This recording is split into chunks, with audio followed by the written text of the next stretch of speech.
Ahora en esta primera mesa de la tarde, la tercera de la jornada, se va a hablar sobre acción política y revolución en Gramsci, la concepción nacional popular, bloque histórico e intelectual colectivo.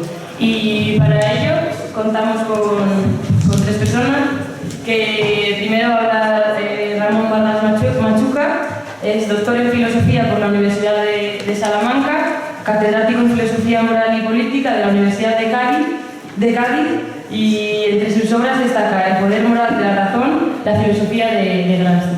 Así que os recuerdo que tenéis alrededor de 20 minutos y les cedo la palabra.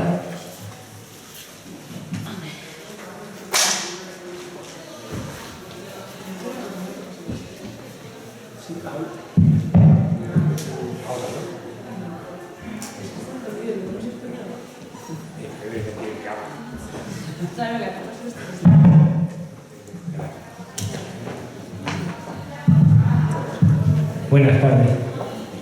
Y empiezo agradeciendo mi de corazón por estar aquí, por muchas razones, algunas de las cuales voy a deciros ahora. Primero porque me inviten los patrocinadores que me invitan. Curiosamente, a la FIN, Curro, Juan Trías, pues hace cuando el 50 aniversario, pues también me llamaron, hicimos en Madrid, salió el libro que luego lo hemos vuelto a republicar, a reeditar, y bueno, pues está. Por el final de los años 80 se pasó la moda a Gramsci, volví a guardar los libros de Gramsci y las cosas, y 30 años después, pues otra vez, esta vez con el 80 aniversario, pues vuelvo a revisitar a Gramsci, y en verdad es que yo felicito a Gramsci al manga. O sea, cuando alguien me pide, oye, que tú hiciste una tesis sobre Gramsci, lo que ocurre es que la tesis la dicen que está en esta ciudad, y la Facultad de Filosofía, y el director de la tesis está aquí con nosotros, Miguel Ángel Quintanilla, que era profesor. Entonces, la tesis que fue para mí clave. Vamos entonces pensando en un problema de fondo, situarnos en la segunda mitad a mediados de los años 70, esa relación entre marxismo y ciencia, razón y socialismo, razón y emancipación. Es decir, en ese contexto andábamos pensando, y en verdad llego a Gramsci por descarte. Yo en realidad quería hacer una tesis sobre el austromarxismo y me parecía la filosofía analítica, el torno donde yo estaba, de filosofía de la ciencia, pues claro, la relación entre filosofía analítica y dialéctica, o sea, era entonces que acababa de salir la revista Teorema, que a pocos años la revista Teorema se planteaban esos dos polos, el polo analítico, el polo del positivismo y marxismo, por decirlo de alguna manera. Entonces, ¿por qué digo por descarte?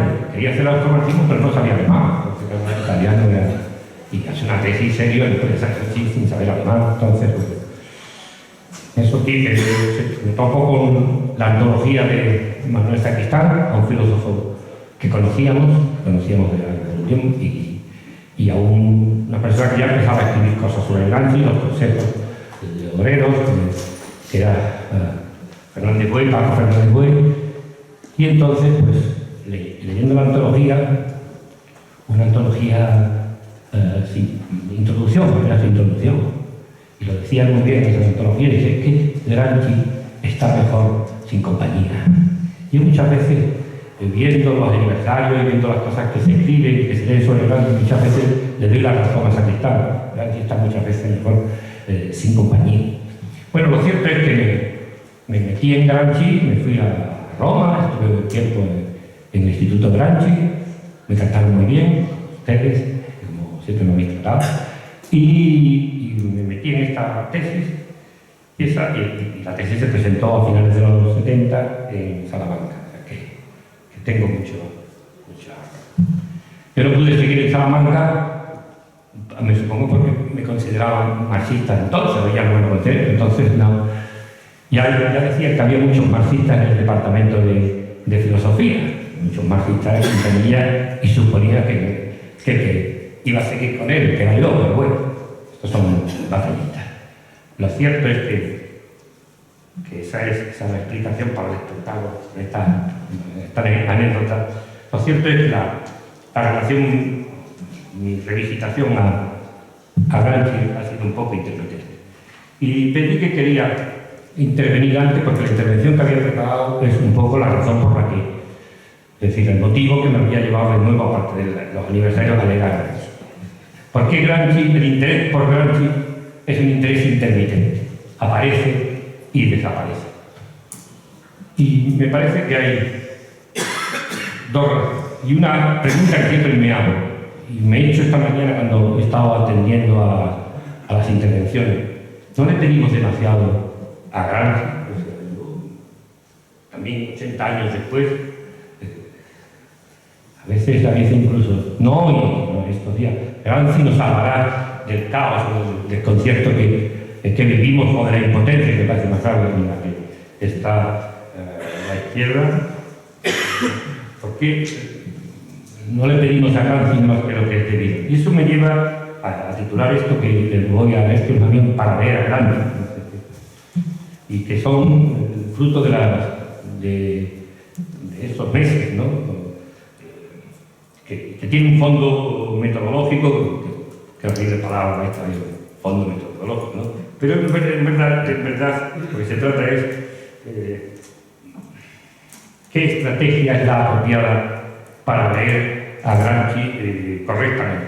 Y por esta vengo abogando, por esta idea la vengo poniendo en los sitios donde he escrito, ¿no?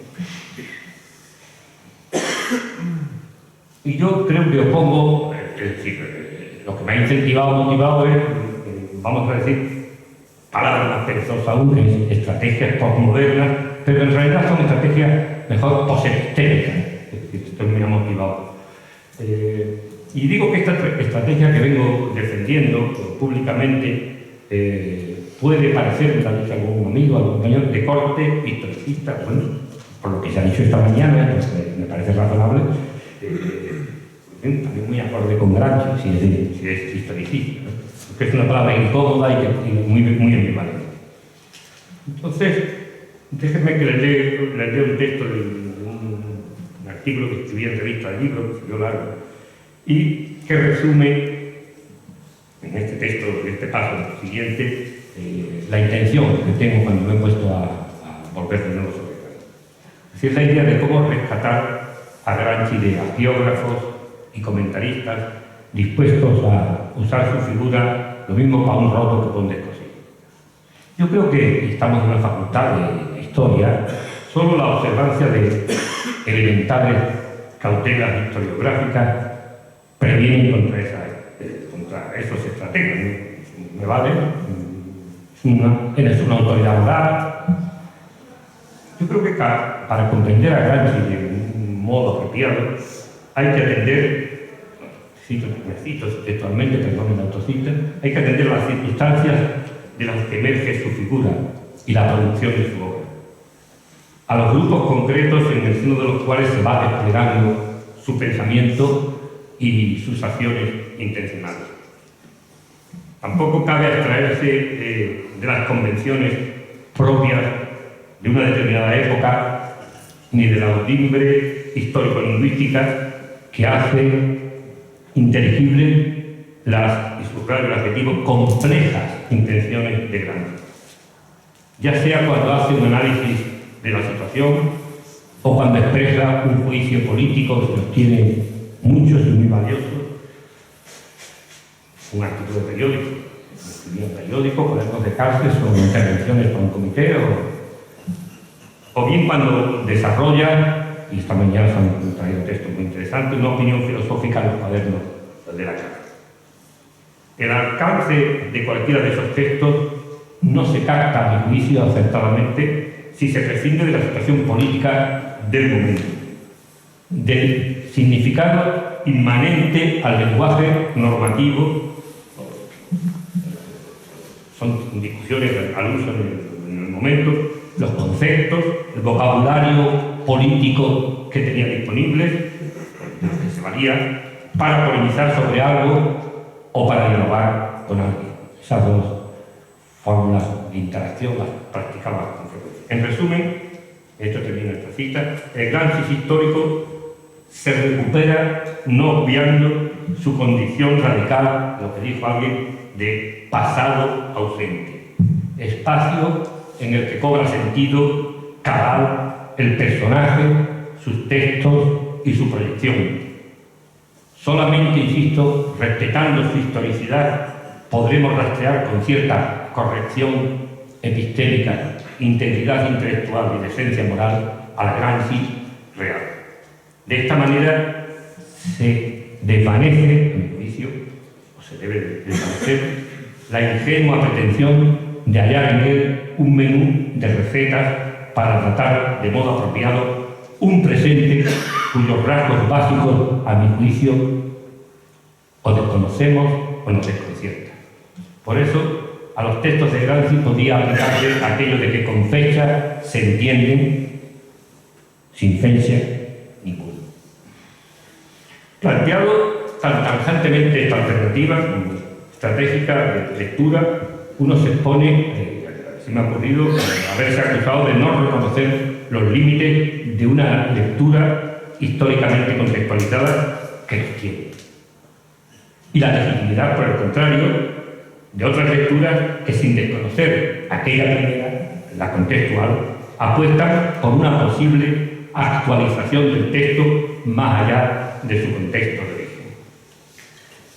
No conozco mejor y más sucinta expresión de lo que se quiere, de lo que quiero decir, que el prefacio que Bernard Williams, un filósofo moral de los más importantes y brillantes de nuestro tiempo, de corte analítico, como no, y espíritu humanista, autor de un libro muy conocido y muy actual que se llama Verdad y Veracidad. Pero no, yo al libro que me estoy refiriendo es a la introducción que hizo un libro sobre Descartes, el libro del año 77. Y él dice, si la historia de las ideas fuese, digo yo, dice esto, el libro también, si la historia de las ideas fuese el género de mi trabajo, debería ser exclusivamente una investigación histórica.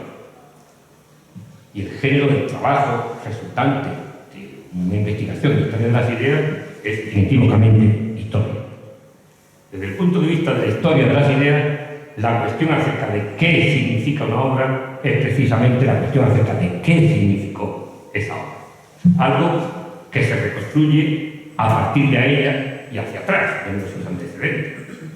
Y así se establecen las expectativas, convenciones, lugares comunes a través de los cuales el autor lograba comunicar lo que quería decir. Reconozcamos que este punto de vista tiene sesgo. En sí misma, esta empresa no puede dejar de estar viciada al ser retrospectiva. No es solo porque la comprensión y las explicaciones sean posteriores, porque es que necesariamente nosotros tenemos oídos en el siglo XX del siglo XXI.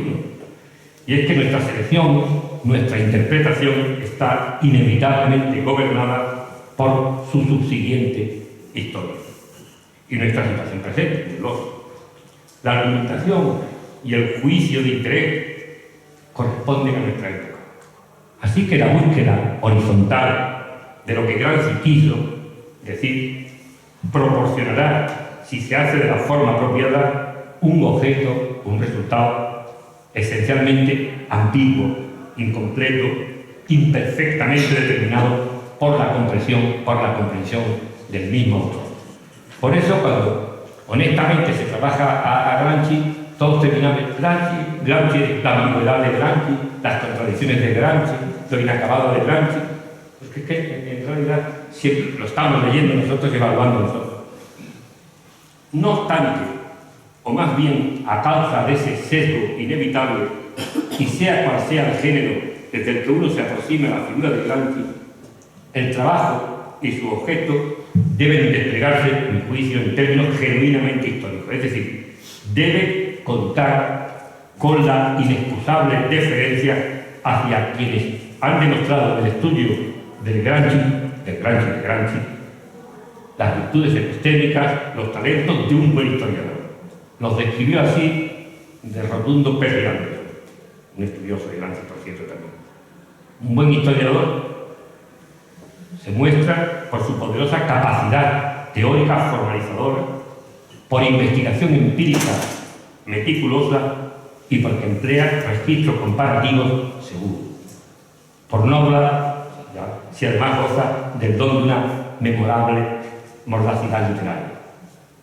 Sobre la base de esta autenticidad historiográfica, y me paro aquí, yo la he encontrado en Yerratana. Es que no hay una edición, después de Yerratana, la que yo tuve la fortuna de utilizar, la del 75 no hay, y las reflexiones. Después de las reflexiones de Santucci sobre sus escritos, sobre las cartas de antes de la cárcel, después que hizo pues hará unos años, no hay otra cosa. Y nosotros tuvimos la fortuna, no ya tanto de Sacristán, fue el instructor, sino de Paco Fernández Buey. Es decir, lo que escribió Paco sobre Gramsci, pues es escribir sobre Gramsci con esos dotes, con esas propiedades que he dicho antes. Por eso siempre tengo que hacer referencia a estos clásicos de la interpretación de Gramsci, porque tenían las virtudes epistémicas y morales que requiere alguien, un historiador de esta naturaleza. Y sigo. Por tanto, el filósofo político, que es mi caso, que se inspira en Gramsci, tiene un punto de no retorno, donde esa autenticidad, que es la deferencia en su historicidad, se reemplaza, pero no se adultera. Es decir, que se opera sobre los hombros de aquella, es decir, y se trata de articular una filosofía de la praxis, un saber político en el que la racionalidad filosófica de la construcción es esencial y abiertamente concebida en un estilo contemporáneo. Eso significa tener a Gramsci como un clásico. Lo decimos Miguel Ángel y yo en relación con Marx en su 100 aniversario, y se afirma así, como ahora en este caso de Gramsci. De los clásicos no se puede prescindir, pero en los clásicos no se puede bloquear. No se puede prescindir con ellos, pero no son suficientes. Eso me parece que no hay que olvidarlo en el caso de Marx o en el caso de Gramsci. Pero el género, como digo, filosófico que está en Gramsci es el saber político. Y ese género filosófico se puede continuar. Y se trata de pensar la política echando mano, por supuesto, de la reflexividad filosófica en la senda de la tradición ilustrada. Gramsci es un ilustrado. También, cuando digo un ilustrado, digo también pertenece a la ilustración política, que llamaríamos la beta de emancipatoria, que es la ilustración política. Pero es un pensar políticamente. En tanto uno se siente participante, es no ajeno al funcionamiento de ese ámbito de lo social que es la política. Y lo que procura Gramsci, y a lo que aspira Gramsci, y a lo que aspira cualquiera que utilice su género, es a un juicio político ilustrado. Y de esa disposición puede resultar una destreza metacognitiva de la que al menos cabe esperar una cosa: que la especulación política, el debate político y las decisiones políticas sean mejor informadas y, por tanto, sean más respetables. Y voy a terminar. Para desempeñar esta tarea se requiere algo que el empleo, como se ha visto esta mañana, la diversidad cognitiva, estar armado en la caja de herramientas de las ciencias sociales, merodear en la frontera de distintos saberes, para articular una información diversa y de distinta procedencia. Además, en la filosofía práctica, en el saber político, que diría Sacristán, el saber político, que es una manera de traducir la filosofía política, la filosofía de la praxis, entendido de esta manera, el conocimiento que se precisa muchas veces se obtiene de segunda mano, pero para obtener un conocimiento de segunda mano de otro hace falta fiar, es decir, dadas las imperfecciones de las ciencias sociales y lo conflictivas que son las encrucijadas de decisión en la política, son cambiantes y difíciles. Por eso, en este tipo, La fiabilidad personal es muy importante. Por eso quienes practican este género deben estar pertrechados de ciertos rasgos de la personalidad, que los tenían grandes. Por eso están admirados su personalidad. Es solvencia en su campo, en el caso de algún científico, amor a la verdad, imparcialidad, apertura de miras, ausencia de dogmatismo. Con razón se dijo de Gramsci que era un eje fecundo. Ausencia, cierta coherencia moral y sentido de la responsabilidad. Es lo que todos hemos admirado de Gramsci. Su modo de pensar ayuda a formar opiniones razonables y a configurar arquitecturas de decisión para actuar con rectitud. A su manera, sus escritos aportaban controles de calidad. No importa que su sabiduría práctica fuera una sabiduría casi artesanal, pero no era simplista ni le venía a hinchar. Este punto de vista, que yo creo que está en Gramsci, es un punto de vista que valoraba algo, que el trabajo, mi jefe, que está aquí en el marco, para Gramsci es muy importante la cultura científica. Habló esta mañana, la alta cultura. Es un componente necesario del sistema de decisiones políticas y por ello de las relaciones de poder. De ahí la necesidad, eso es parte de la filosofía de la práctica, de la difusión de esa alta cultura, no para rebajarla, sino para el logro de un autogobierno y una autorrealización ilustrada, que es lo que aspiraba en realidad en su idea del socialismo.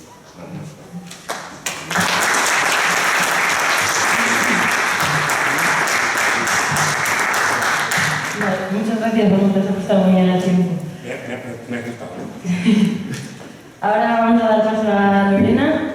Lorena Costa Iglesias estudió el máster de Filosofía de la Historia en la Universidad Autónoma de Madrid y ahora mismo es becaria predoctoral FP. Así que cuando quiera, en la COUPRI, no en la Autónoma. Bueno, me voy a poner también el cronómetro. Bueno, pues en primer lugar, muchas gracias por la invitación y poder estar aquí con vosotros compartiendo pues pensar juntos con Gramsci. Y bueno, la verdad es que yo lo que voy a intentar hacer es reconstruir un posible diálogo con otra de las figuras muy grandes del marxismo en el siglo XX, un diálogo que nunca tuvo efectivamente lugar, pero que bueno, me alegra que he escuchado durante esta mañana su nombre varias veces, que es con Georgi Lukács. De hecho, bueno, mi ponencia o mi comunicación se va a llamar El marxismo de la subjetividad entre el marxismo olvidado y el marxismo transfigurado. Notar sobre Gramsci y Lukács en torno al papel del intelectual y la acción revolucionaria. Fricciones, convergencias y distancias. Bueno, pues este hilo conductor de este posible diálogo serán precisamente las novedades revolucionarias dentro del propio marxismo a las que contribuyeron ambos dos, con obras como Historia y conciencia de clase de 1923 y Los cuadernos de la cárcel, escritos en torno al 29 y el 35, aunque ya como sabemos el teórico Sardo fue detenido en 1926 por la policía fascista. Ambas obras comparten una gran afinidad teórica y política, pero también hay similitudes esenciales, las cuales creemos que han marcado, al menos aparentemente, el derrotero que distancia a ambos filósofos como herramientas para seguir pensando el cambio social contemporáneo. Por una parte, es verdad que Lukács pudo acceder a los cuadernos de Gramsci cuando se publicaron posteriormente a la Segunda Guerra Mundial y, por tanto, también después de la oleada revolucionaria que suscitó la propia redacción de Historia y conciencia de clase, y reconoce explícitamente en los años 60 el parentesco compartido entre ambas obras, entre Historia y conciencia de clase y los cuadernos, así también como elogiará al Sardo en una entrevista concedida en Left Review como el mejor de todos nosotros en la lucha en los años 30 contra el mecanicismo y el naturalismo de la Segunda Internacional. Sin embargo, respecto de Gramsci no se sabe muy bien si realmente pudo acceder a Historia y conciencia de clase de Lukács, porque solo hay una mención al húngaro escrita en condicional acusándolo de caer en una especie de idealismo. Crítica que por otra parte había sido repetida hasta la saciedad durante la controversia con Lukács por hereje en la Segunda Internacional. Entonces, en este punto nos fiaremos de Michael Levy, que apuesta efectivamente porque Gramsci no fuera un crítico ortodoxo más de Lukács, sino que probablemente solo supiera de él a partir de 1926 por uno de los discípulos del húngaro, László Rudas, y principalmente sus artículos en contra del economista del PC italiano Antonio Grazzadei. Y entonces, en ese año, 1926, Rudas ya había roto con Lukács precisamente por su viraje derechista. En cualquier caso, la verdad es que no deja de ser curiosa la acusación de Gramsci a Lukács de caer en idealismo. Pues es verdad que este justamente fue el camino que tuvo el Sardo, así como el joven Lukács, hacia el marxismo, y fueron ambos dos del idealismo al marxismo, ¿no? Y los dos, precisamente también, a través de un hegelianismo antipositivista, que si bien pues, por parte de Gramsci estaba mediado por Croce y Labriola, y también por un voluntarismo romántico-ético mediado por Sorel y Bergson, el segundo, o sea, Lukács, también pasará por un hegelianismo antipositivista mediado esta vez por el idealismo alemán y por la literatura burguesa, que al final pues, dará una época en la cual hablo de algo así como comunismo ético.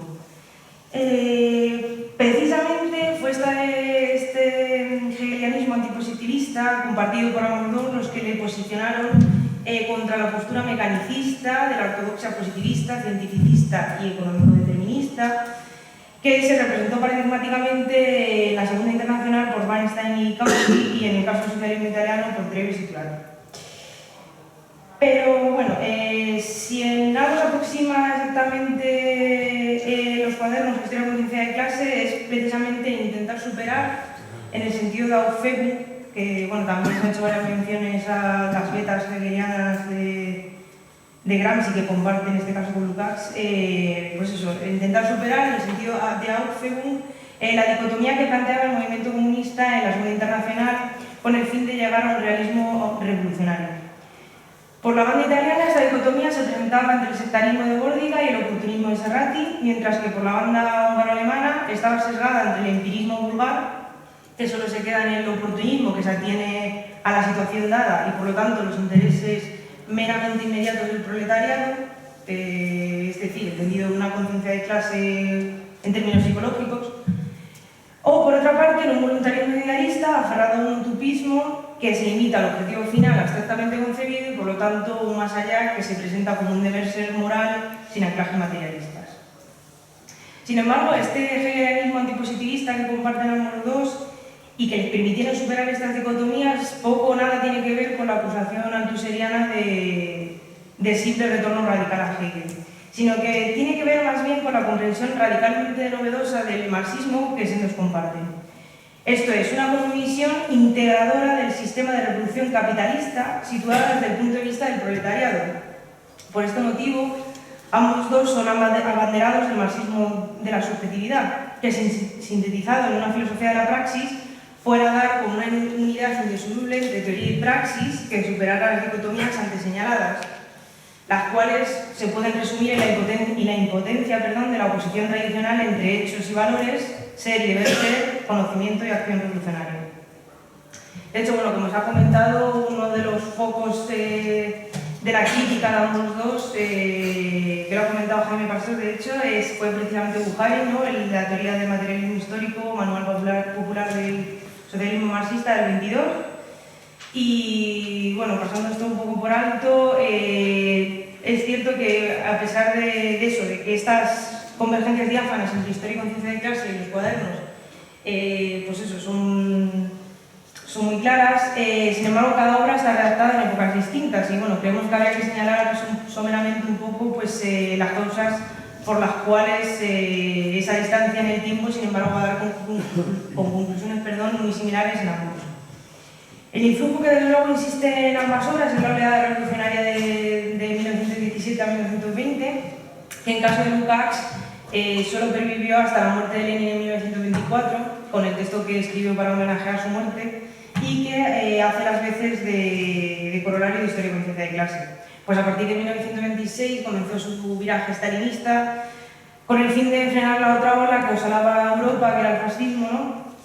Y bueno, en el caso de Gramsci fue probablemente el aislamiento de la cárcel el que hizo que ese entusiasmo revolucionario todavía viviera en sus textos hasta 1935, mientras que por parte de Lukács la autocensura y la reconciliación con la realidad ya estabilizada del capitalismo empujó a posiciones cada vez más derechistas, haciéndole renegar del supuesto idealismo y historia y conciencia de clase tan criticado anteriormente, por creer precisamente que ese idealismo fue el provocante del auge del fascismo. Esto, bueno, es sintomático que escribirá en 1967 El asalto a la razón, la trayectoria del racionalismo desde Schelling hasta Hitler, cuyo subtítulo, pues efectivamente lo dice todo, pues no es más que un ajuste de cuentas con el idealismo, conectándolo con su desconocida raíz común que sería el fascismo.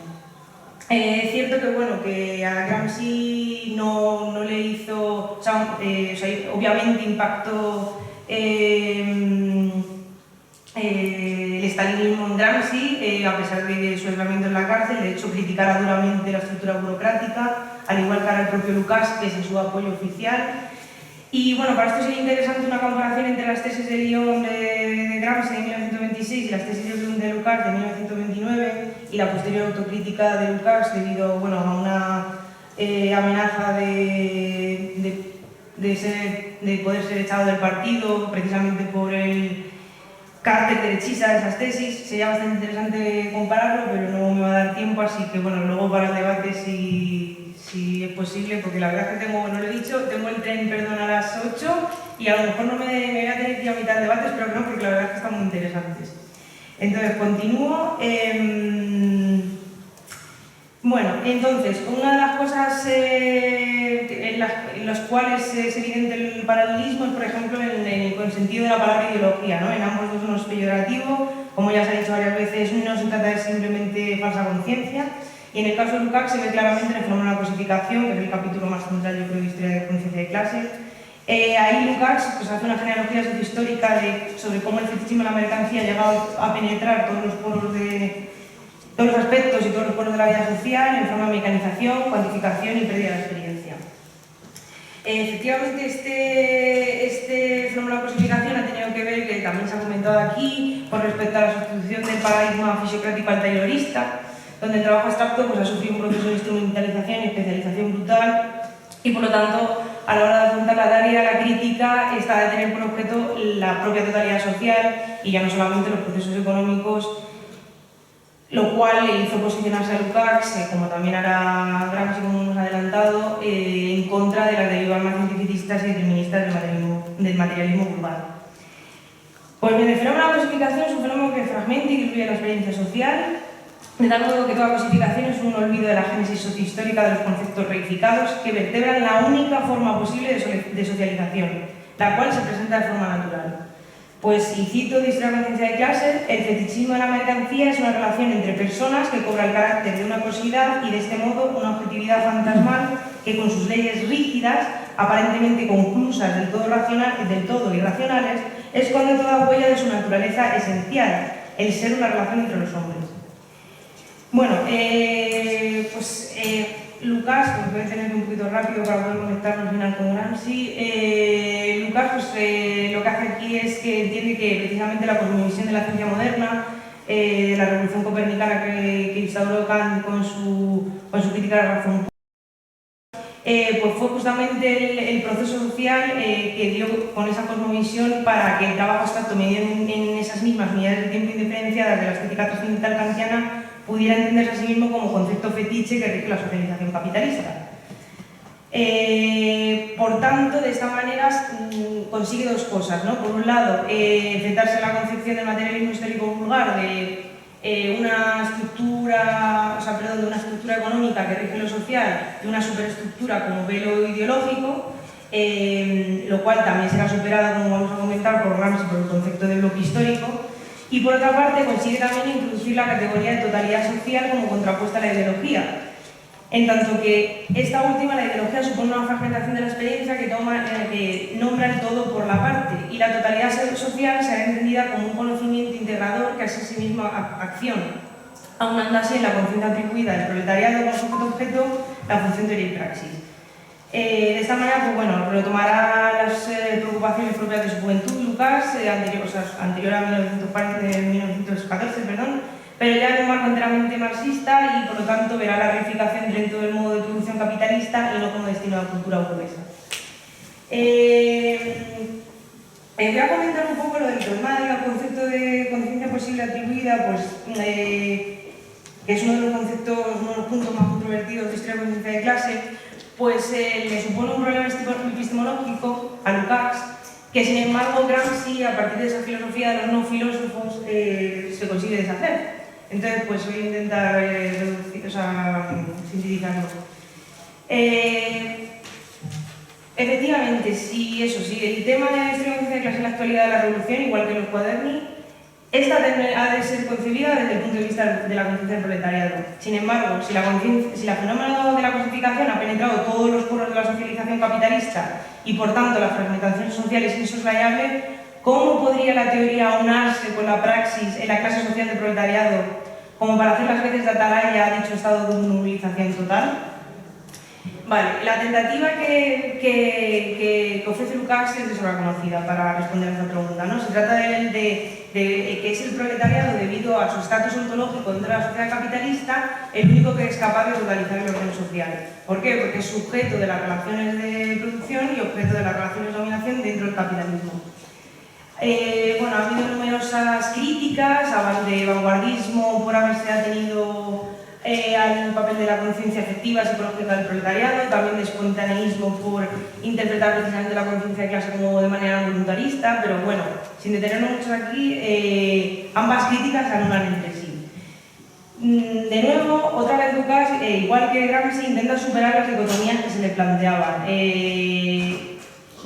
La conciencia atribuida del proletariado no hace referencia ni a la expresión directa empírica de la conciencia del proletariado, ni tampoco a la teoría abstracta que hiciera del hecho del propuesto a la praxis real del movimiento obrero. Se trata de una tercera vía.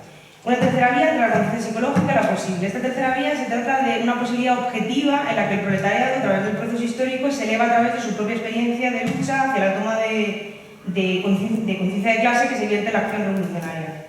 Como he comentado antes, esto le traerá problemas epistemológicos que aquí, de una manera, una etiqueta un tanto simplista, podríamos decir, de mesianismo crítico o cierta confianza en el automatismo social de esa operación de toma de conciencia. Y, por tanto, de alguna manera, el papel intelectual en Lukács, dicho en palabras gramscianas, seguirá siendo tradicional, pues tiene demasiada confianza en la función de la filosofía como en su función exactamente contemplativa, como conocimiento unificador, y aunque ambos dos convergen en que la organización es resultado asimismo de la acción revolucionaria, en este punto creemos que sí que Lukács no ha podido llegar a asumir del todo lo que sería el intelectual orgánico en la forma gramsciana. Justamente, pues eso, en este punto creemos que donde más convergen y se distancian al mismo tiempo Gramsci y Lukács. Es decir, si bien la necesidad de la toma de conciencia de clase del proletariado como mediación social total para la acción revolucionaria está presente en los dos filósofos y asimismo el papel de los intelectuales revolucionarios es también crucial en ambos dos, por otra parte, la manera en la cual estas tesis toman forma en cada una de las obras de Sardo y de Húngaro son bien distintas y justo en esta diferencia creemos que podría marcarse también el derrotero del legado filosófico de ambos en la actualidad. Pues es verdad que si Gramsci en este momento no deja de ser popularmente citado, pareciera que Lukács ha pasado el olvido de la historia. Pasando a Gramsci, muy rápidamente, porque me queda poco tiempo y voy por la mitad, así que disculpadme, pero bueno. Es cierto que intenta desplazar el concepto de ideología por uno que se supone que podría ser más amplio y complejizarlo, ¿no? Y abarcarlo, que sería el concepto de hegemonía. Bueno, ya está comentando aquí varias veces que ha tenido ese concepto, aunque fue acuñado originalmente por Gramsci por primera vez. Hubo algunas vagas prefiguraciones en autores como Plejánov, Axelrod, Martov o, desde luego, el mismo Lenin, quien influyó muy considerablemente en Gramsci. Muy a pesar de autores contemporáneos como también se ha repetido varias veces aquí, como podrían ser Laclau y Moore, que a veces después les parecería que les gustaría soslayar este hecho a veces, ¿no? El término hegemonía fue una de las consignas más centrales del movimiento socialdemócrata ruso desde 1908 hasta 1917, entendido como un ejercicio de aglutinar diferentes actores en un mismo sentido, como si fuera un juego ampliado de alianzas de clases, ya que, bueno, en ese momento los bolcheviques entendieron que la clase obrera industrial, inferior numéricamente, debería aliarse con otros sectores sociales como el campesinado para disputar el poder político. Sin embargo, la original apropiación gramsciana del término hegemonía viene precisamente por el marco en el cual intentó pensarlo, los estados occidentales, ¿no? Que no es un concepto geográfico, sino que se trata de un concepto político. Son aquellos estados en los que hay una gran parte de las instituciones de la sociedad civil, por ejemplo, medios de comunicación, escuelas, iglesias, que naturalizan un determinado orden a través del consentimiento de los gobernados para con los gobernantes. No tanto a partir de la coerción, aunque ambos eran una conjugación entre Estado, coerción y sociedad civil, consentimiento, de ahí la conocida metáfora gramsciana del puño de hierro envuelto en el guante de seda. Y bueno, el campo de la hegemonía ha ido oscilando en la obra gramsciana entre un baile de máscaras entre ambos, predominando siempre de alguna manera la sociedad civil. De esta manera, Gramsci utilizará metáforas bélicas referentes a la Primera Guerra Mundial para referirse a las formas de táctica políticas posibles en sociedades civiles menos desarrolladas y en estados menos potentes, como era el caso de la Revolución Rusa. Se podrá tener en cuenta una guerra de maniobras, como conquista rápida y brusca de centros de poder político. Los estados occidentales habrá que tener en cuenta una guerra de posiciones, a través de las cuales se consiga ir desbaratando las alambradas de instituciones intermedias que naturalizan un determinado orden social político como cosmovisión y ordenación de la legitimidad. Como hemos podido observar antes con la introducción que hemos hecho con Lukács, se acerca bastante a la forma en la cual Lukács entiende la ideología, esto es, tomando el todo por la parte y naturalizando un proceso histórico-social en una cosmovisión aparentemente sin fisuras que organizar lo posible. Por lo tanto, bueno, esta batalla político-cultural por el sentido común construido socialmente a través de los mecanismos de la sociedad civil, esto es, por esa filosofía de los no filósofos que dirá Gramsci, es el campo del juego de la hegemonía. No tanto como mera suma o justaposición de clases en una alianza, sino como una nueva construcción social que desde luego cristaliza la primacía de una clase social, el proletariado, frente a otras, de manera inherentemente relacional. Aquí de nuevo se distancia con Lukács, ya que recordemos que el fenómeno de la cosificación es un fenómeno estructural, inherente a la socialización capitalista.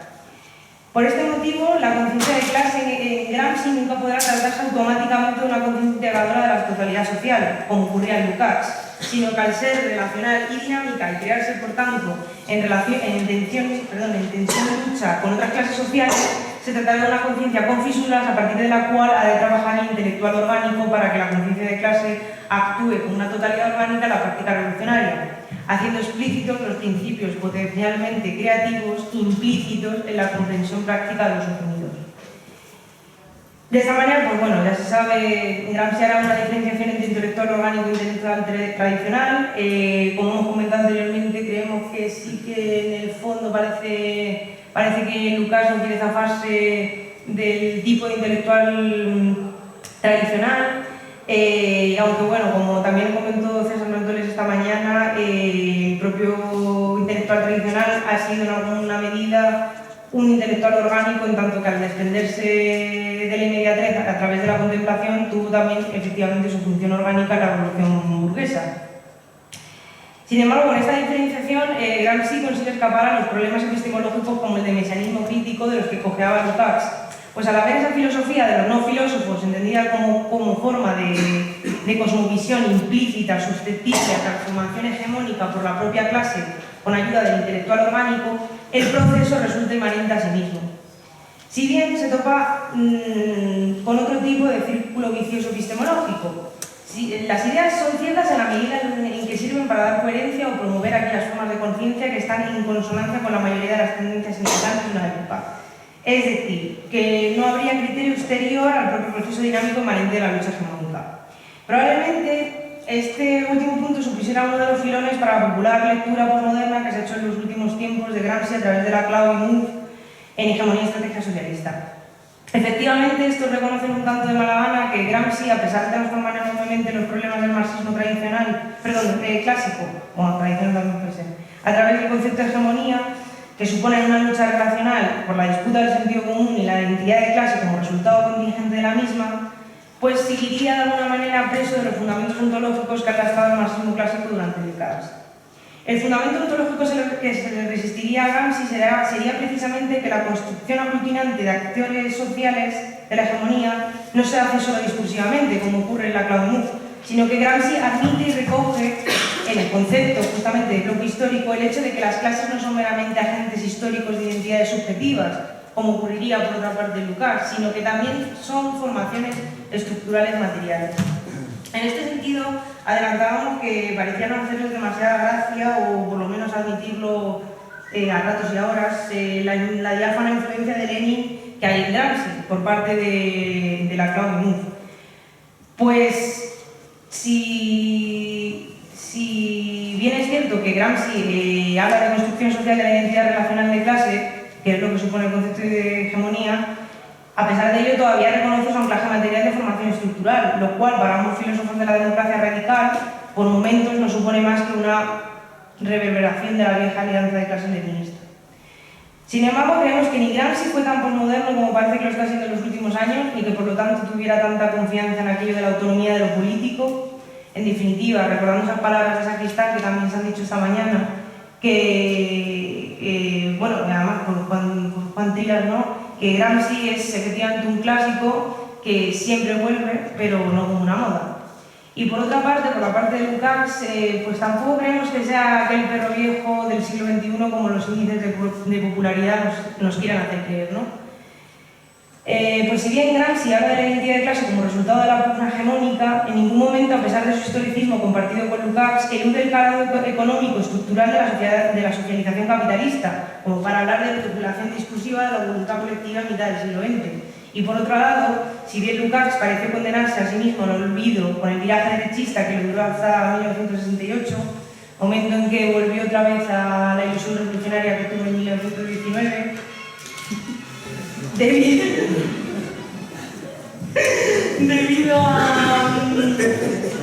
precisamente a la guerra de Vietnam. Sí. A ver, pues no, bueno, ya termino, no me queda nada. Es que es lo más interesante, bueno, pues eso, que justamente hasta 1968, que le duró su viraje derechista, entonces volvió a esa ilusión revolucionaria que tuvo en 1919, debido precisamente al resultado de la guerra de Vietnam, que acabó con las soluciones de paz inmanentes al capitalismo y también la emergencia de los movimientos estudiantiles. Pero bueno, en cualquier caso, a pesar de eso, hay que reconocer que Historia y Conciencia de Clase supuso un antes y un después en la historia del marxismo. El fenómeno de la cosificación marcó definitivamente una generación entera de pensadores, como por ejemplo la mal llamada, en sentido, Escuela de Frankfurt, entre quienes se encuentran Adorno y Benjamin. Es más, encontrar lo que parece insinuar en algún momento Eagleton en el libro este de Ideología, una introducción. Esto es que el concepto de hegemonía gramsciana resulta más abarcador y fructífero que el concepto de reificación lucasiano. Nosotros creemos que a lo mejor podría ser justamente al revés.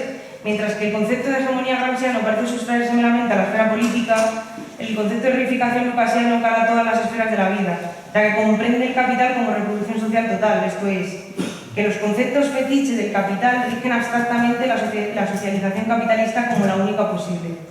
Dirección esta a la que por otra parte nos parece seguir invitándola a pensar en la actualidad críticos de valor como Kurtz, Jaspers, Lodz y por otro lado Moisey Woolston. No para quedarnos encerrados en un callejón sin salida en el que la teoría ya fuera meramente ornamento, tal como parece insinuar la acusación del gran hotelabismo del propio Lukács Adorno, sino para hacerle de la crítica una forma de praxis, aboliendo dichos conceptos fetiche, más que continuar pensando en su sombra, como pareció hacer durante décadas el marxismo tradicional. En cualquier caso, Gramsci no cejó en el intento de contrariar las palabras del fiscal en el proceso que le encarceló, que fueron las siguientes: tenemos que impedir que este cerebro funcione durante 20 años. A lo que en este momento, siguiendo a Lobby, añade Sí, me queda ya al final. Bueno, simplemente eso, terminar diciendo que nosotros en la actualidad podemos añadir que en gran medida, gracias a él y otras figuras intelectuales como Lukács, pues podemos seguir pensando la coyuntura social en la que lo nuevo no acaba de nacer y lo viejo no acaba de morir. Bueno, muchas gracias.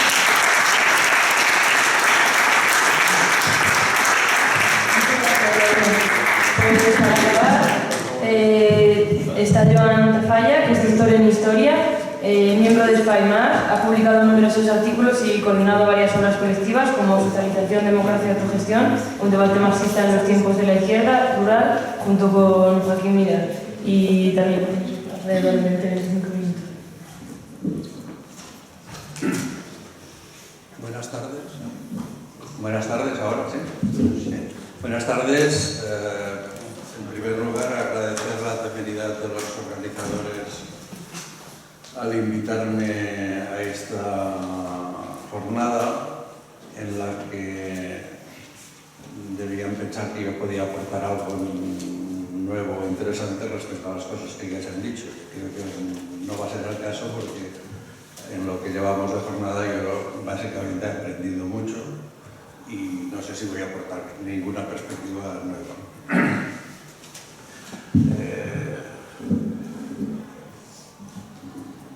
Yo compré la antología de Gramsci publicada por Manuel Sacristán y que ahora en 1971 y que ahora se vende al increíble y escandaloso precio de 29 euros de Bellón por parte de Cal y encima hay que agradecerles que lo hayan publicado, forma parte de, para mí no ha sido una moda, o sea, me ha acompañado en mi vida militante desde 1973. Luego vinieron los padres enteros, etc. Pero de momento, y claro, yo no quisiera venir aquí a decir yo soy un gramsciano ortodoxo, no. Yo solo quiero deciros es que me ha acompañado en mi vida militante y a veces me ha ayudado bastante. Otras no me ha dicho nada porque es un libro, es un montón de páginas colocado en un contexto, escritas en un contexto con unas polémicas determinadas en un mundo que además es muy diferente del nuestro. 100 años, ¿no? Pues la morena. Entonces, las gafas de Gramsci nos sirven para leer nuestros problemas de hoy. Bueno, una persona de mi edad os dirá que sí. La conclusión al final acabé diciendo que sí. Os hago el spoiler, ¿no? Pero quizá para la gente joven esto no tiene ningún significado, entre otras cosas porque Gramsci ha sido un perro muerto para la izquierda, incluso en los años 70, cuando se la recuperaba para justificar una deriva socialdemócrata. Incluso en aquel momento era un perro muerto porque no se leía el Gramsci que había que leer. Y se decían cosas que Gramsci decía que no decía. Y desde entonces, que es el momento de la moda, hasta hemos atravesado 30 años de desierto absoluto en este tema. Hasta que Errejón lanzó a Gramsci al gran público en una interpretación que yo no comparto, pero que como mínimo tuvo la virtud de que la gente pudiera buscar los textos. De manera que los textos básicos, los cuadernos en español, solo los podéis encontrar en internet, en una biblioteca, pues, SPAIMAR, si buscáis, hay un enlace a la biblioteca virtual en la que están esto y otras antologías. Se pueden encontrar ahí, es difícil encontrarlos en una librería. Si las pides en una librería buena, tardan 3 meses a decirte que no los pueden traer. Por tanto, ahí estamos, ¿no? Por tanto, nuestras lecturas de Gramsci, pues bueno. Y yo estoy de acuerdo con Vargas en el sentido de que Gramsci es mejor leerlo solo. O sea, y confrontarlo con nuestra realidad. Y si nos sirve bien y si no nos sirve, pues ya está bien, es un clásico. Y los clásicos, para ser un buen clásico, nos quieren decir cosas para hoy. Y si no nos dicen cosas para hoy, pues bueno, es un objeto histórico para cosas académicas, etcétera, que está bien, ejercicios académicos, pero a mí, como militante, no me interesan los ejercicios académicos. A veces los ejercicios académicos me informan de cosas, ¿no? Pero digamos, no me pienso pasar el día leyendo Gramsci, ¿no? Bien, por tanto, ya no, de entrada no me leáis a mí, porque estoy glosando a Gramsci.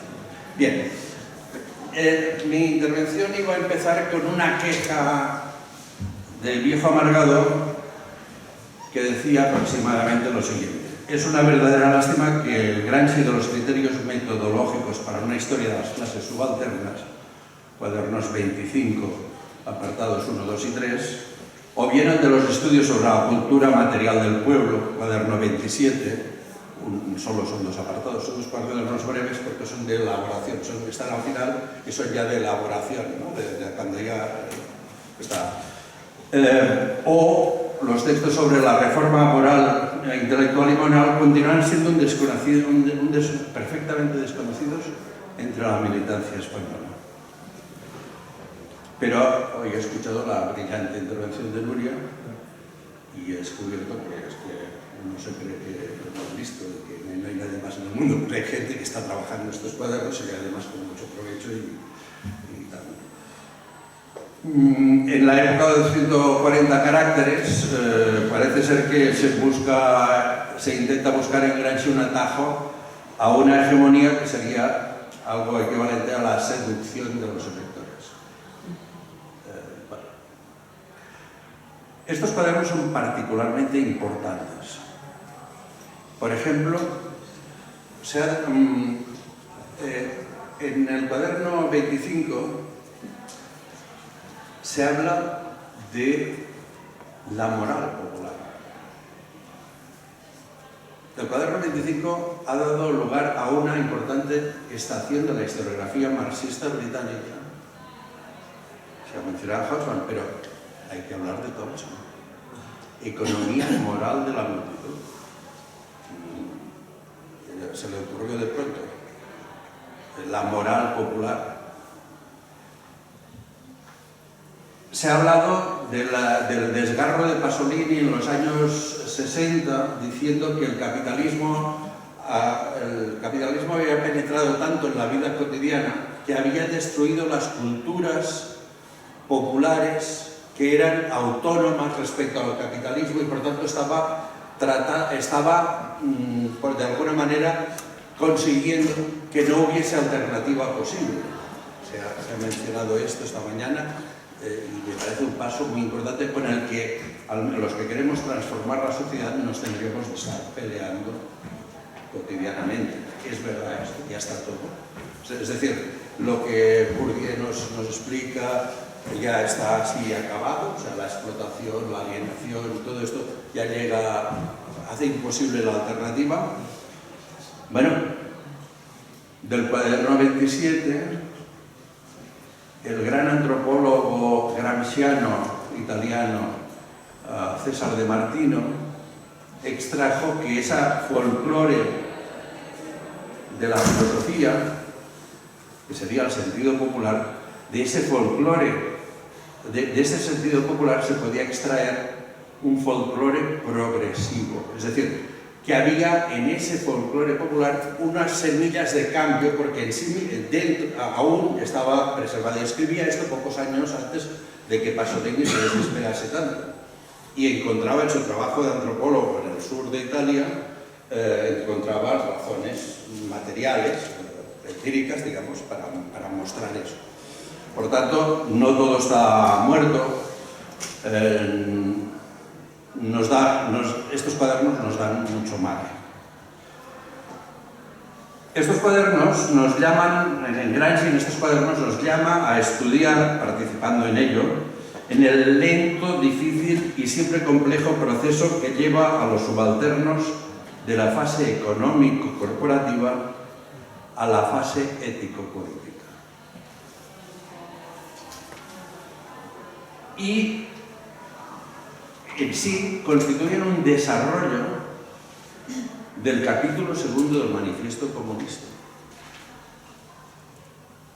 El Manifiesto Comunista nos dice que hay una clase obrera constituida. No, nos dice que la misión de los comunistas es ayudar a la constitución del proletariado como clase.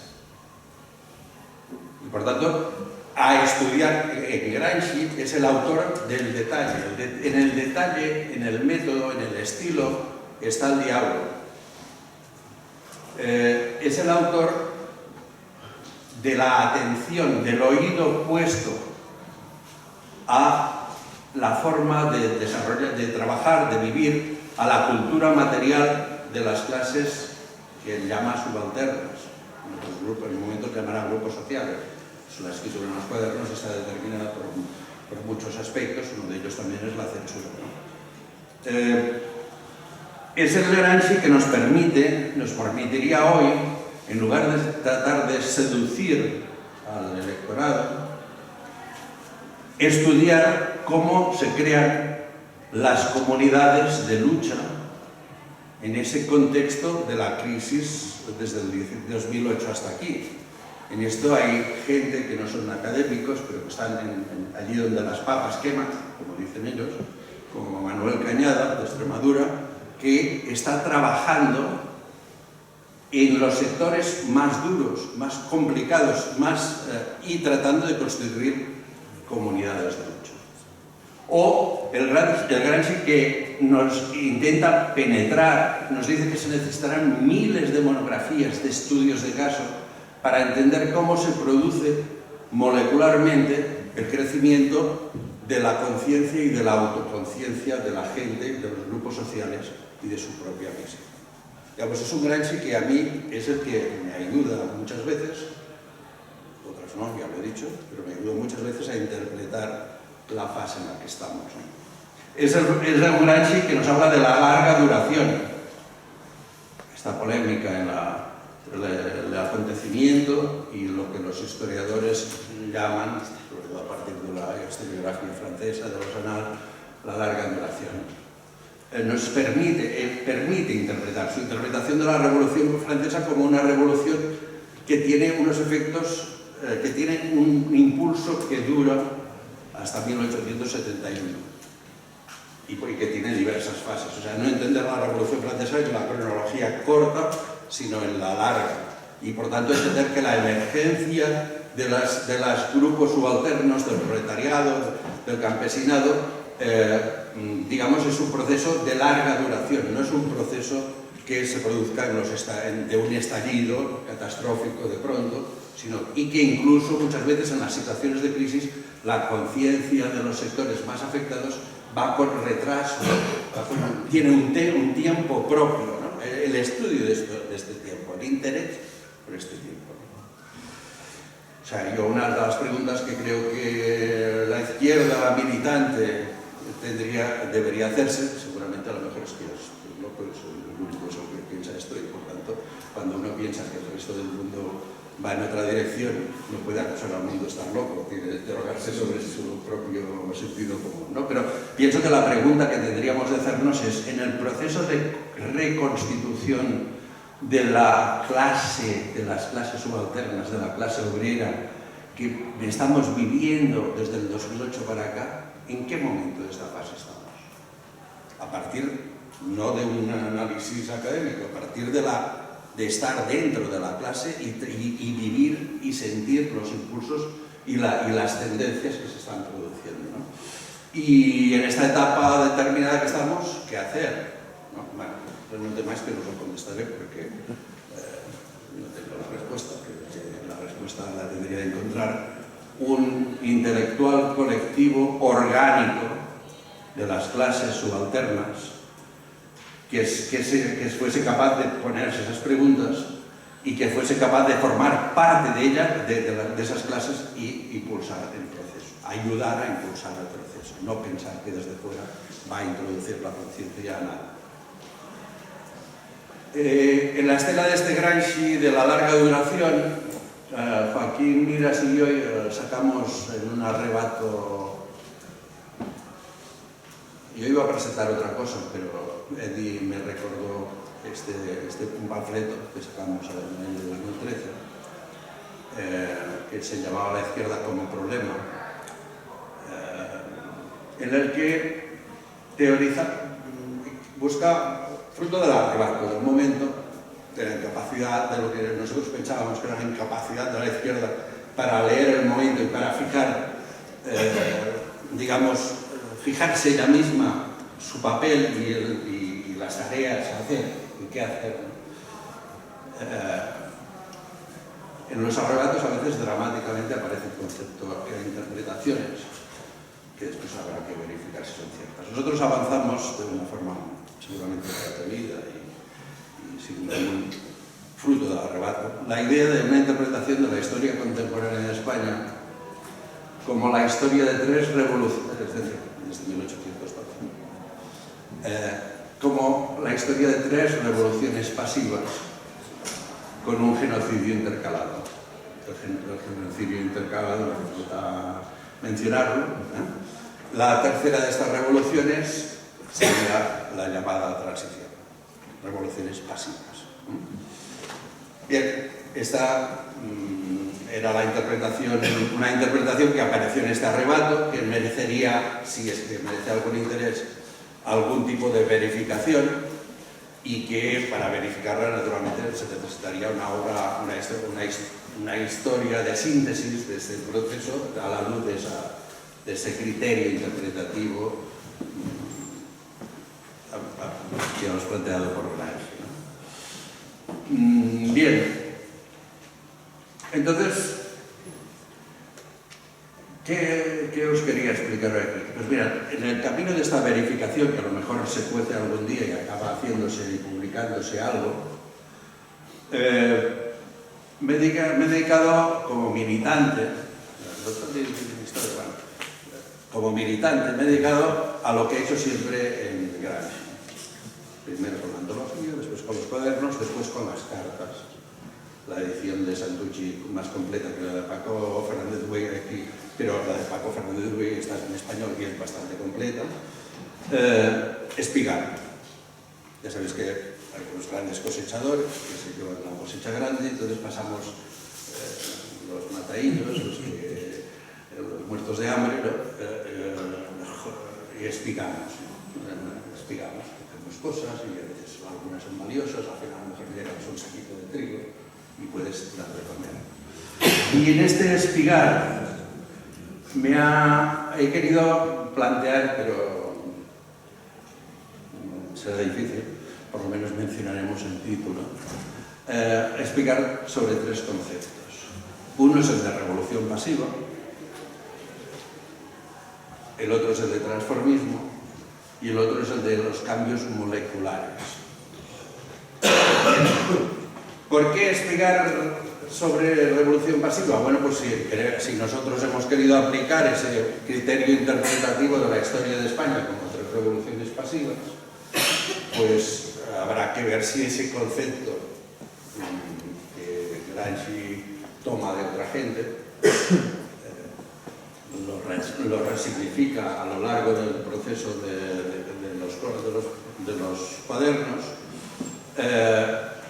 y que le sirve para interpretar tres cosas diferentes a lo largo de los cuadernos. Inicialmente le sirve para interpretar el Risorgimento italiano.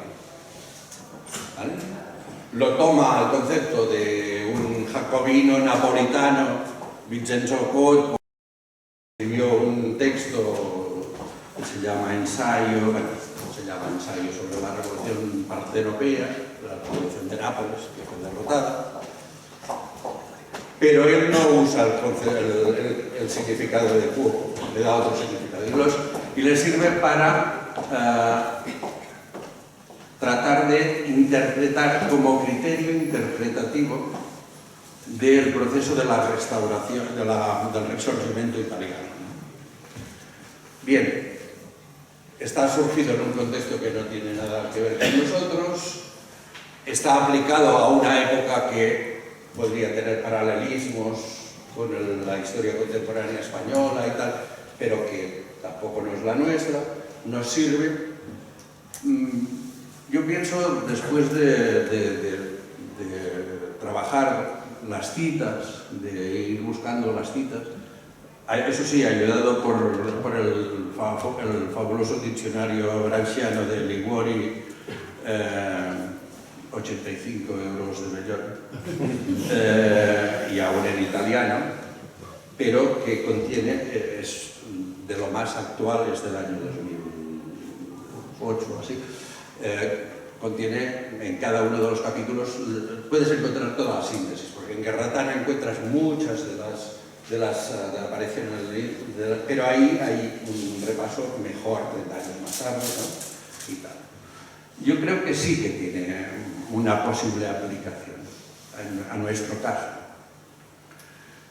También si tenemos en cuenta que Gramsci no lo usa solo para eso.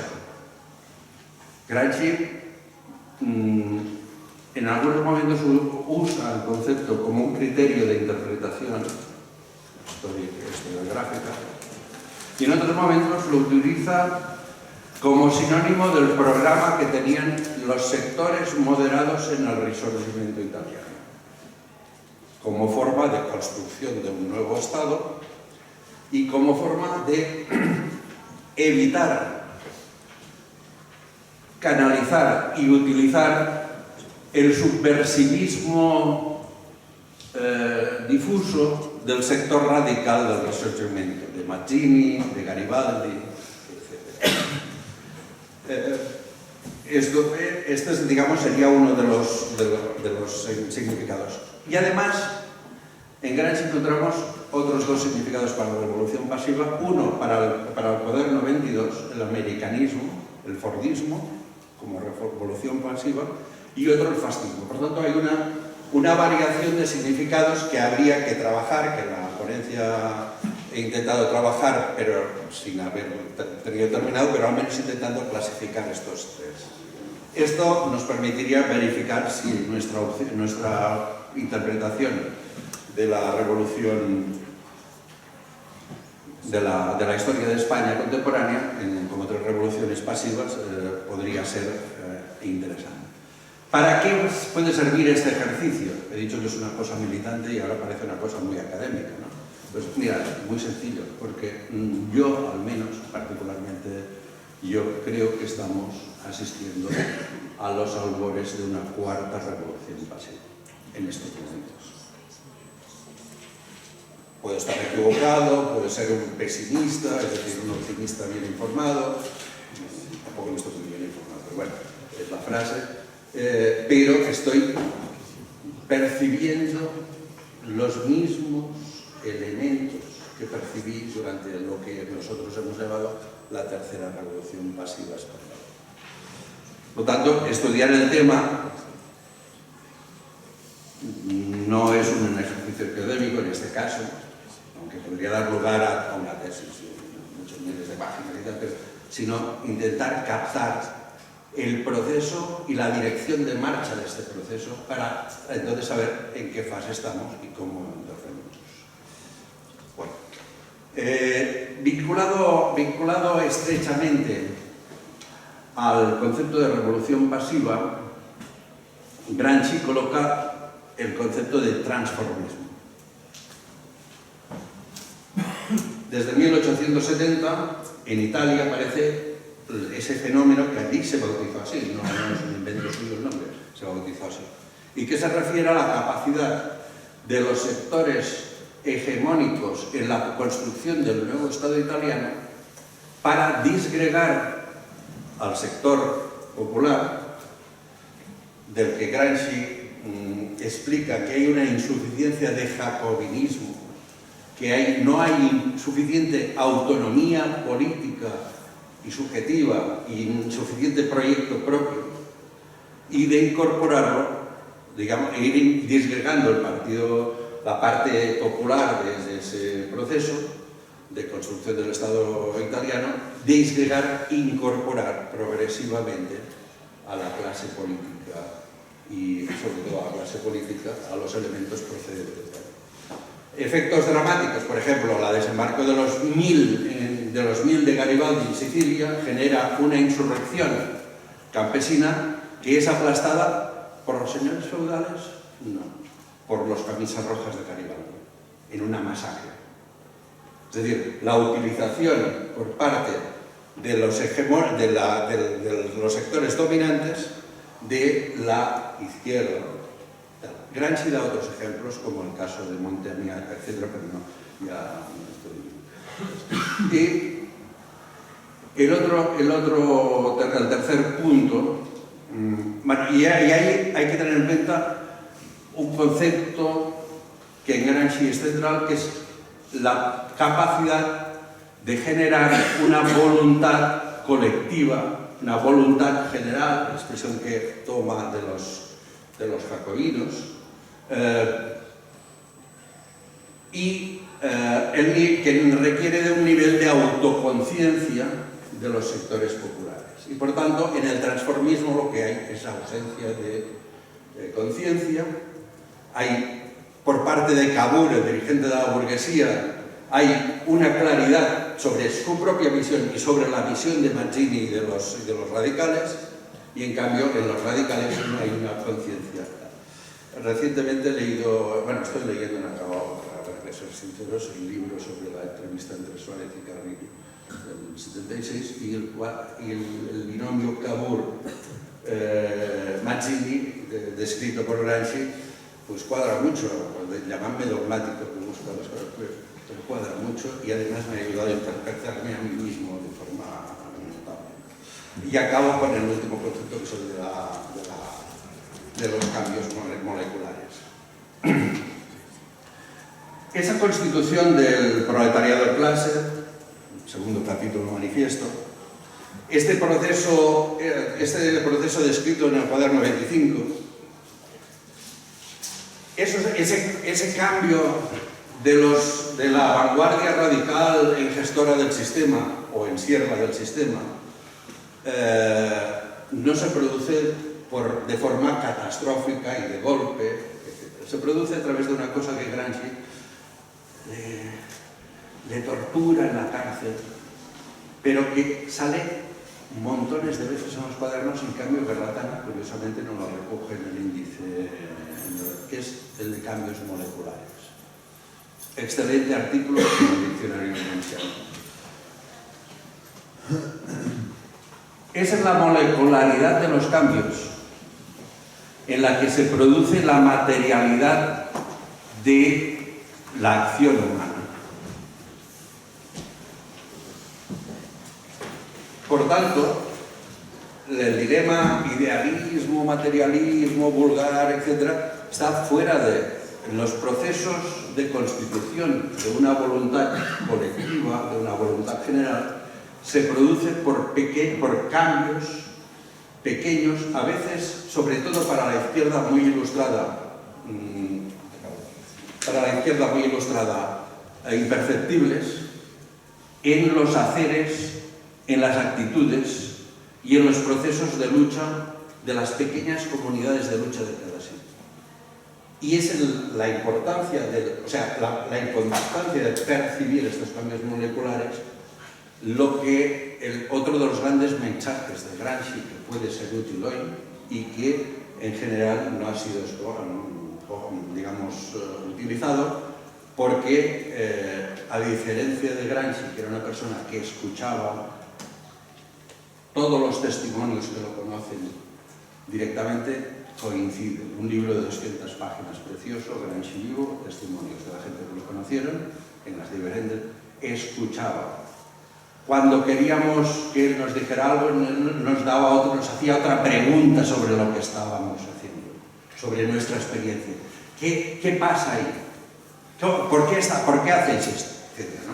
Bueno, numerosos ejemplos. Por tanto, el proceso, la idea, las tres ideas, revolución pasiva, vinculadas entre ellas, transformismo, procesos de cambio molecular, serían tres ejes de pensamiento en los que Gramsci, las gafas de Gramsci, pues no me hagáis caso, para Gramsci si queréis, a lo mejor veis que tengo razón en este aspecto, son aún útiles para leer la realidad.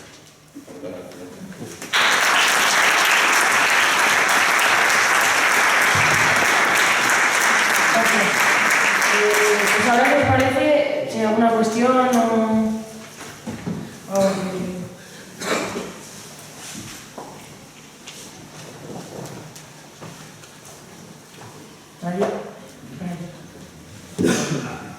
A mí me gustó mucho, demasiado como lo leía en italiano, me sorprendió porque no es una cuestión de traducción, que es lo de los cambios moleculares.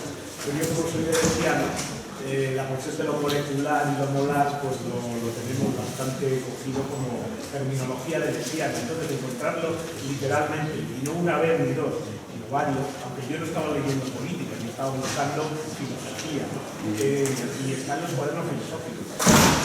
Debe de estar también en otros sitios, pero yo lo encontré como 3 o 4 veces en los cuadernos filosóficos. Y a mí me parece que es un tema muy interesante, visto con una gran clarividencia por Gramsci, ¿no? Ese y otro aspecto que también es que yo a través de Deleuze saco todo, es como lo del Dublique y el toro, ¿no? Que todo está en el toro, pues todo está en Deleuze. Que pasa lo mismo con la cuestión ya se me ha ido, me he hablaba del GSI, lo del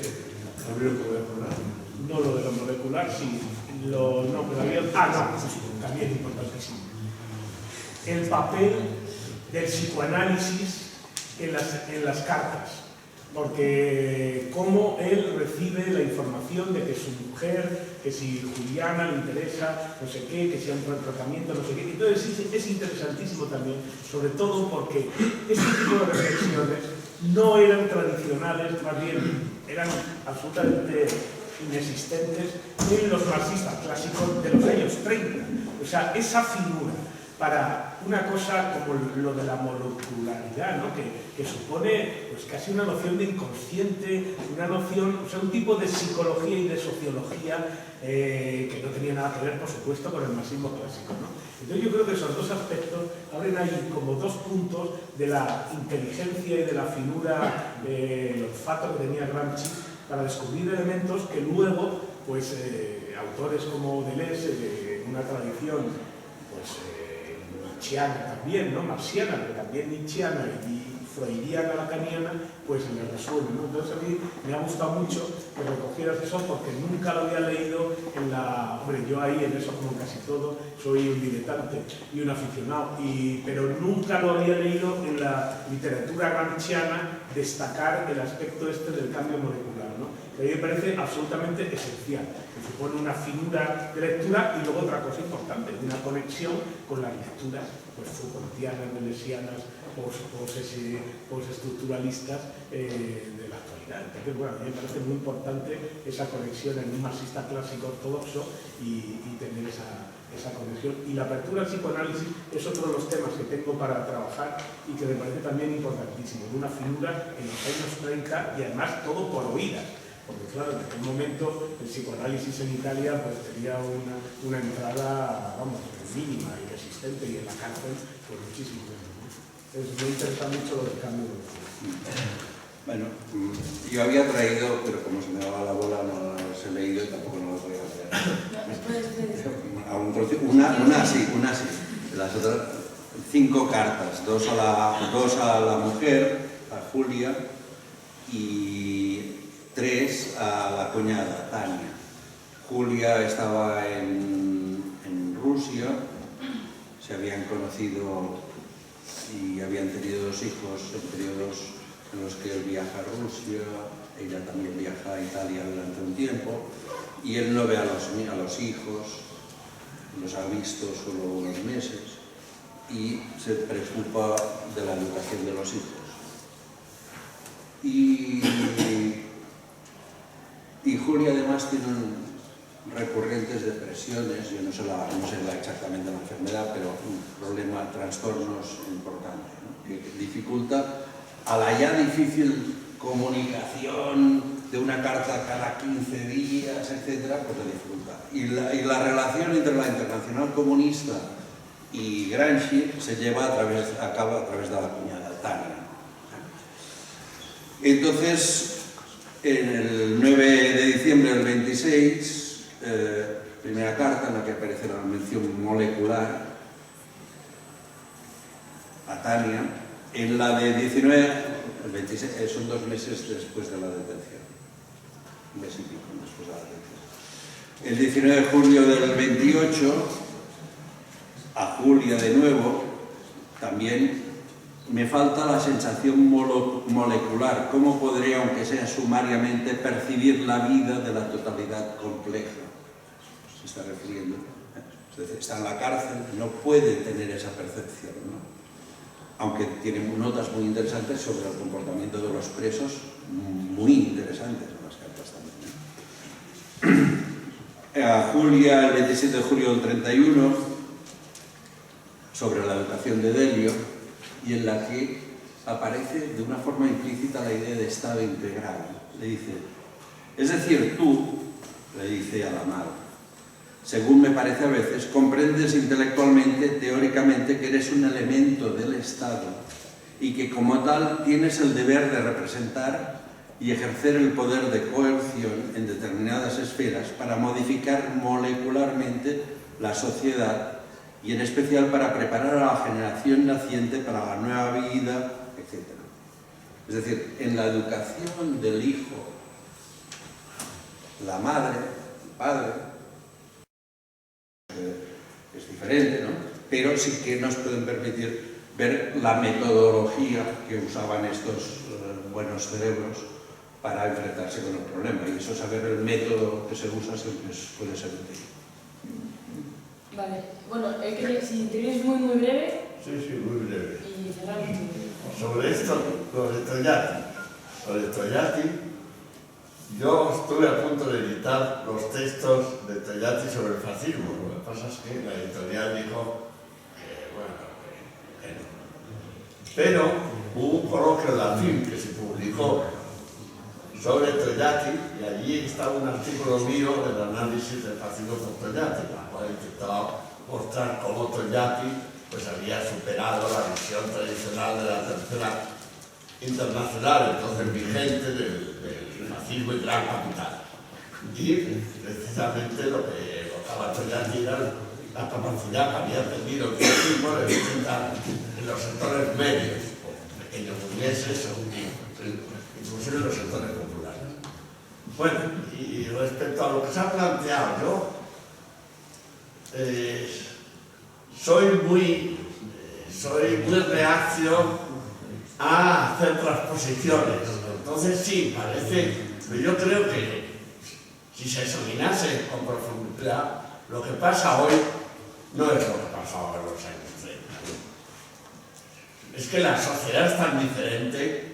Claro, es muy fácil decir, bueno, pues son fascistas. A mí, yo el término fascista prácticamente solo lo aplico a los que eran fascistas, de verdad.